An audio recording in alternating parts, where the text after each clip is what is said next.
Et oui, Franck Bujanesi, bienvenue Merci. dans le 11-12 sur Bonjour. Radio Parole de Vie.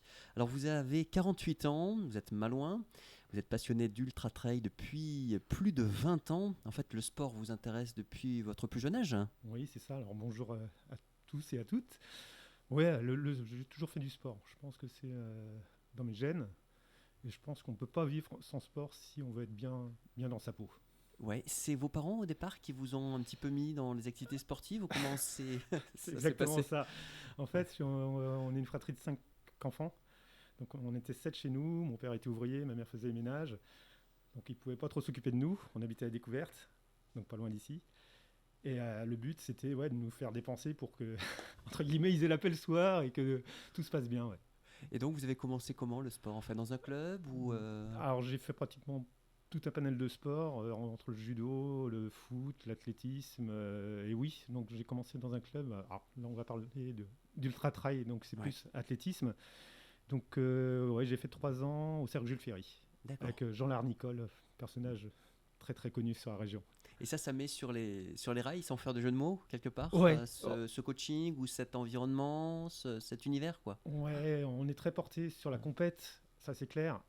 Après, moi j'ai un peu dévié de la compétition parce que d'une part j'ai pas le niveau, d'autre part j'ai d'autres ambitions ou D'autres d'autres. envies, oui. Ouais, voilà, exactement. Mm.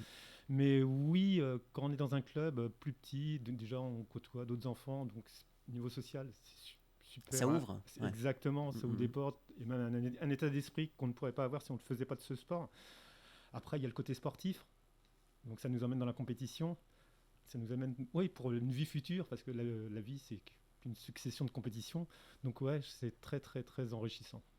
Alors c'est vrai que l'ultra trail, pour les non-initiés, Franck Bujanesi, c'est un parcours de plus de 80 km Alors, il y a les trails. Comme hier, il y avait une course, il y avait le trail organisé par Samalos pour loisirs, ouais. hier, oui, voilà. J'en fais partie du club, donc j'étais bénévole. Donc, c'est des petits trails, enfin des petits trails. J'entends Ça de faisait 34, je crois, hein, c'est 30, ça? 35 35 et des et brouettes, oui, 400, voilà, ouais. c'est Ouais. ça. Donc, Mm. mais quand on passe à l'ultra, c'est au-delà des 80 km et on dit ultra trail parce que c'est dans des chemins, plutôt des chemins de randonnée, des chemins en pleine nature. Voilà.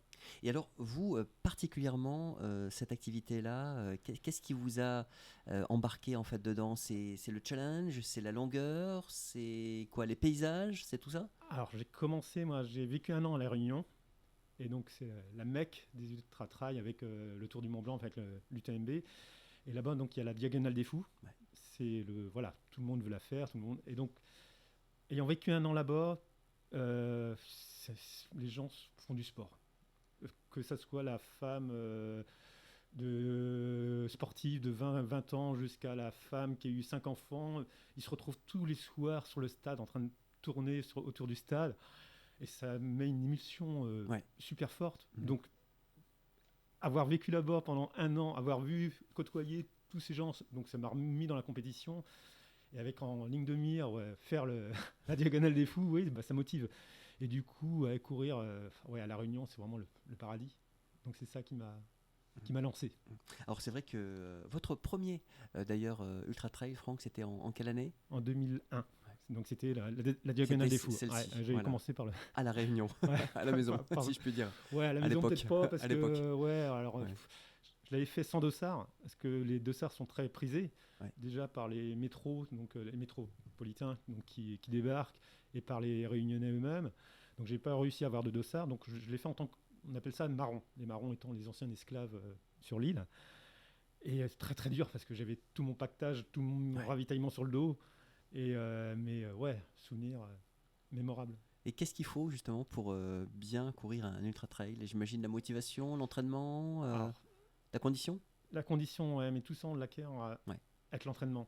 Donc faut pas partir du jour au lendemain sur un ultra. Donc et personne ne part sur un ultra. Enfin, faut commencer petit, faut être modeste. Et petit à petit, faut pas être dégoûté dès le départ et entamer même un semi ou un marathon. Petit à petit, on augmente les distances si on a envie. Et, euh, et l'envie vient en faisant. Enfin, Ouais. c'est toujours pareil. Et quand on passe le stade de la contrainte et qu'on passe au stade de l'envie et du manque, parce qu'il y a un moment, je cours pas pendant 2 jours, moi c'est un manque. Les euh, endorphines? Ouais. On en parle, oui, Notamment. mais c'est ça. Apparemment, ouais, parce que C'est une bonne drogue, quoi, quelque part. Hein. C'est-à-dire que c'est ce ouais, que sécrète le cerveau ouais, après tant d'exercices, quoi. c'est ça. Mais après, il faut aussi avoir une vie à côté, Ouais. et c'est très dur, avoir un équilibre entre sa vie de sportif. Je suis pas professionnel en plus, mais sa vie de sportif, Passionné, hein. exactement, Ouais. d'une passion, sa vie professionnelle Ouais. et surtout sa vie familiale. Donc C'est un c'est équilibre à trouver. exactement qui est pas évidente. Et c'est vrai que quand je ne cours pas pendant 3 4 jours, je peux être exécrable chez moi, et j'en suis conscient. Ouais. Donc, Il faut vite revenir à la ouais, et ma chausser femme me les. dit, bah, allez, prends tes chaussures, va courir. Va courir un petit peu, ça va faire du bien. Alors c'est vrai que Franck Bougianesi, depuis la Diagonale des Fous, la première Diagonale des Fous, il y a eu un certain nombre d'ultra-trail. Combien jusqu'à ce jour, là, 2021 Je sais pas, entre 15 heures. Grosso modo, j'en fais un minimum par an, jusqu'à deux après, c'est traumatisant. Déjà, ça demande Oui. un entraînement, c'est 2 3 mois d'entraînement pour un seul ultra. Sachant que j'ai eu une période où je faisais plutôt des marathons, parce que j'avais dans le but, comme beaucoup, de passer une certaine barrière horaire. Euh, mais je suis revenu après aux ultras, parce que oui, rien ne vaut quand même courir en pleine nature. Mais oui, grosso modo, c'est entre 1 et 2 par an. Et ça a un coût aussi, j'imagine. C'est un petit budget quand même. Alors, ouais, c'est un budget. Alors, il y a des grosses courses, genre Marathon des Sables. Je l'ai fait parce que on en a, c'est médiatisé, parce que tout le monde a envie de le faire, parce qu'il y avait Lionel Evenot, lui, qui était sponsorisé De Samalos de pour Samalos loisir. par loisir, qui est très très très bon, qui m'a donné envie de le faire aussi. Donc ça, j'ai essayé moi Le d'économiser. challenge à relever, quoi. Ouais, et Mm. même, on en parle tellement que c'est une course très très dure. On en parle, hein, mais une fois qu'on l'a fait, on se dit, bah, c'est pas si dur que ça. Et ouais, je l'avais fait en 2012. Et donc le prix, ouais, c'est un budget, c'était 2500 € à l'époque. Donc c'est pas donné. Je suis conscient que tout le monde ne peut pas se permettre de mettre ça. À côté de ça, ben, je n'ai pas une super voiture. Enfin voilà, Oui. chacun dépense son argent comme Oui, il c'est un veut. mode de vie, c'est un choix aussi, quelque part. Exactement. Ouais. Enfin voilà, moi je comprends qu'il y en a qui préfèrent dépenser leur argent en voiture, voilà. Moi c'est pas mon cas, moi je préfère le dépenser comme ça. C'est une passion raisonnable hein, quand on calcule finalement par rapport à d'autres ou quand il faut acheter des planches ou quand il faut renouveler des vélos, Ouais, un ça vélo revient maintenant. vite cher aussi. Hein. Ouais, C'est, exactement, un ouais. vélo c'est 1500 €. Moi Mm. une paire de baskets, je les ai en solde parce que je m'achète qu'en solde. Voilà, j'ai 3 ou 4 paires de baskets par an quand même. Mais j'ai que ça. La licence à Samalos Sport Loisirs, c'est 35 €, donc enfin, c'est dérisoire. Et ouais, voilà. Et là, enfin, les 2500 €, on peut très bien se faire plaisir en faisant des ultras sans payer ce prix-là. Enfin, Oui, puis c'est échelonné quoi en fait. C'est pas. oui, Ouais, ouais, mais ça se budgète, mais bon voilà, c'est pas ouais. un chèque Et en un seul j'ai coup. un petit regret sur voilà, enfin pas sur la diagonale des fous, mais sur le marathon des sables. Je trouvais, ouais, c'est quand même beaucoup trop cher par rapport à ce que c'est. Au final, ouais, Ouais, d'accord. ouais. Mm. Donc on peut très bien, enfin, faire des ultras sans. On peut avoir des sensations sans que ce soit aussi cher Ouais, l'investissement, ouais. Mm. exactement. Enfin voilà, Et vous conseilleriez d'ailleurs, vous, Franck, à quelqu'un qui voilà, souhaiterait se lancer, de commencer comment, en fait? il y en a très joli. Enfin, il y a le trail du bout du monde qui est juste dans le Finistère, là, qui est magnifique. Enfin, rien que le trail On d'hier. reste en Bretagne. Ouais, Ouais. Mm. ouais, enfin, on a des super paysages. Après, voilà, pour les entre guillemets petits budgets. Enfin, et je comprends, enfin, qu'on peut pas se permettre de. Après, moi, quand j'ai fait un trail en Finlande, là, qui est moi le plus beau de mes trails. Qu'on peut voir d'ailleurs sur YouTube. C'est ça. Exactement. Ouais. Ah, je vous le conseille hein, d'ailleurs. Hein. C'est passionnant. Hein. Ouais. Franchement, C'est une vingtaine de minutes, je crois, où on vous suit parce Oui, que vous voilà. embarquez avec une caméra. Vous proposez aussi des questions. Ouais, voilà, j'essaie que ça soit ludique parce que Ouais. bah, quand on part sur un ultra, on part pour mon cas, qui ne suis pas un grand champion, mais je pars pour une vingtaine d'heures. C'était un 160 km, donc je suis parti pour 28 heures. Donc oui, on pense à Vous plein avez de déjà choses. une réponse à une question d'ailleurs. Entre parenthèses. Qu'on proposait dedans là. Avec les panneaux. Ouais, quelle distance. Hein. Mais donc pour ce voyage-là, en fait, mon budget, il était de 500-600 €. Ouais. Enfin, C'est pas voilà. excessif, ouais. Ça, Non, ouais. donc c'est une semaine de voyage. Le voyage en lui-même, donc j'essaye de trouver les meilleurs billets d'avion. Mais c'est moi qui, même dans la préparation, je suis déjà parti. C'est système D quoi aussi quelque part, non? Ouais, C'est quand on est motivé, on on trouve on attend, ouais, on déniche avec- la bonne occasion. Exactement. Ouais. Donc après, il m'arrive plein de plein de petites mini-aventures avant d'arriver. Donc, je suis presque aussi fatigué que la course quand j'y arrive. En Finlande, là, j'ai pris donc une voiture, enfin du covoiturage. On tombe en panne juste à Carrefour. Enfin voilà, ça commençait déjà comme ça. C'est une aventure humaine aussi, quoi. Ouais, parce qu'on Hein. rencontre des gens, mais Ouais. de tout milieu, de tout pays. Et moi, j'ai un carnet d'adresses. Vous êtes fait des amis, ouais, Ouais. avec Ouais. ces compétitions d'ultra trail, ouais. Ouais. Ouais. J'ai reçu une Russe il y a 1 an et demi, pendant le confinement. Elle est venue chez moi, que j'avais connue en Andalousie. Là, j'ai un voyage de prévu. En Sicile? Non, pas en Sicile. Non. C'est un autre projet encore. Ouais. J'ai un autre On va en parler projet. tout à l'heure. Ouais. Ouais, autre part, mais voilà, Ouais. oui, j'ai un carnet d'adresses et on se retrouve. Je me suis retrouvé avec des gens avec qui j'ai déjà couru sur d'autres courses, et donc c'est amusant. Ouais. Alors c'est vrai qu'on vous suit parce que il y a les jeux que j'évoquais tout à l'heure. On voit bien sûr les forêts là pour la Finlande, les cours d'eau, ces fameux ponts sur lesquels vous passez. Ah, c'est magnifique. Là, Ouais. ouais. Si vous avez l'occasion, c'est près de Ruka, donc c'est vraiment en Laponie. Et ce trail, mais alors, il y avait le contexte météorologique, c'est-à-dire que c'était au mois de mai, si je me souviens bien. Donc courir en pleine nuit, mais en plein jour, hein, Bah parce oui. qu'il y avait le soleil de minuit. Franchir le cercle polaire, c'était la première fois pour moi. Enfin, plein de petites choses mythiques comme ça. Et un lieu, donc c'était un aller-retour de 82 km, quelque chose comme ça. Et sur les 82 km, mais on voit personne. J'ai traversé une route de 10 mètres de goudron, c'est tout. Enfin, et c'est ça. Enfin, j'aurais pu croiser un ours, parce que donc, c'est le pays des ours. Ouais, c'est magique. Oui, c'est vrai qu'il y a ces différentes lumières aussi que vous montrez hein, avec votre caméra, Franck Bujanesi. Et puis, vous dites que les 10 derniers kilomètres sont les plus durs. Vous confirmez? On vous entend dire ça à un moment donné dans la Ouais, parce vidéo. qu'on a. Ouais. Surtout quand alors, on voit la ligne d'arrivée, on a l'impression qu'on n'arrivera jamais. Les 10 km, ouais, les 10 derniers sont. Ouais.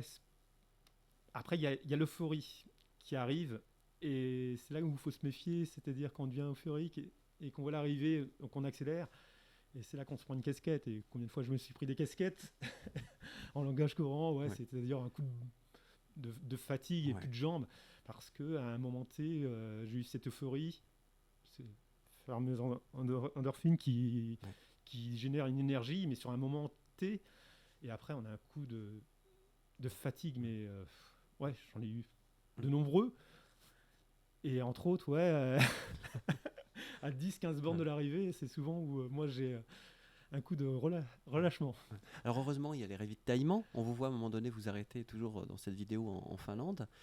Donc on voit vraiment arriver sur le lieu, donc vous regardez à droite, à gauche, vous arrivez près du ravitaillement et puis là vous nous décrivez un peu ce que vous allez boire, ce que vous allez manger. Je crois qu'il y a une bière sans alcool que vous buvez à ce moment-là. Ouais, Ça alors c'est ouais. vraiment la moitié. Ouais. Là, Ouais. il y a une bière sans alcool exactement, donc il devait être 2 heures du matin. Il y a un plat de nouilles déshydratées, mais c'est succulent. Universel, vous dites. Ouais, universel, ouais. Mais Ouais. ça réhydrate. La bière, ça réhydrate. En fait, c'est comme on est en plein océan, on voit l'île, et c'est le moment où on va se reposer. Ouais. Alors moi, j'ai mis 3/4 d'heure, je crois, ou 40 minutes pour. Je me suis vraiment posé le jour-là parce que ouais, j'étais vraiment fatigué. Et des fois, ça fait du bien de rester un peu plus longtemps qu'on ne devrait pour pouvoir poursuivre dans vraiment de bonnes conditions ensuite. Mais oui, on ne sait jamais ce qu'on va avoir au ravitaillement. Donc ça peut être, moi j'avais le souvenir, à la traversée de l'Angleterre. Donc j'avais fait la traversée de l'Angleterre que des assiettes de bonbons Haribo. Enfin, excusez-moi pour la marque, mais La vie est beau. ah, c'est ça. Et ouais, je trouvais ça génial. Enfin, Alors c'est vrai que Franck, on pourrait encore en parler longtemps parce que vous êtes un passionné d'ultra trail. On peut retrouver vos vidéos sur YouTube. ouais. Qu'est-ce qu'on tape Ultra Trail Franck Bujanesi pour Alors, FR Bugia, oui, ouais. ou Trail Bugianesi, ou Saint-Malo. Enfin, j'ai mis plusieurs moyens. Ah, le but, c'est pas vraiment de. Moi, j'avais mis ça pour mes amis et tout. Voilà, je ne veux pas de followers. C'est pas mon but. Mais c'est de faire partager et de montrer aux gens ce qu'ils peuvent gagner en faisant même de la marche. Enfin, C'est le fait de bouger, quoi. Puis d'être Exactement. passionné par quelque chose qui nous fait vibrer, ouais. Ouais. Ouais. Et découvrir des lieux qu'on ne peut pas découvrir si on ne met pas des baskets. Même Mettez des en faisant baskets. enfin, mais des baskets pour courir ou marcher, Ouais, mais, ouais, ouais. mais ouais, je suis passé par des lieux que c'est.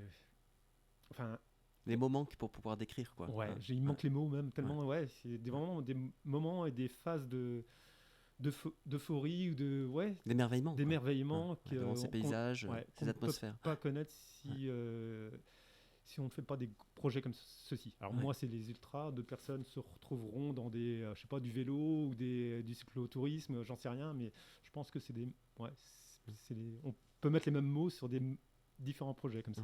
Alors, très rapidement, parce que nous arrivons au terme de cet entretien, Franck Bujanesi, mais il y a un projet de traversée de la Sicile.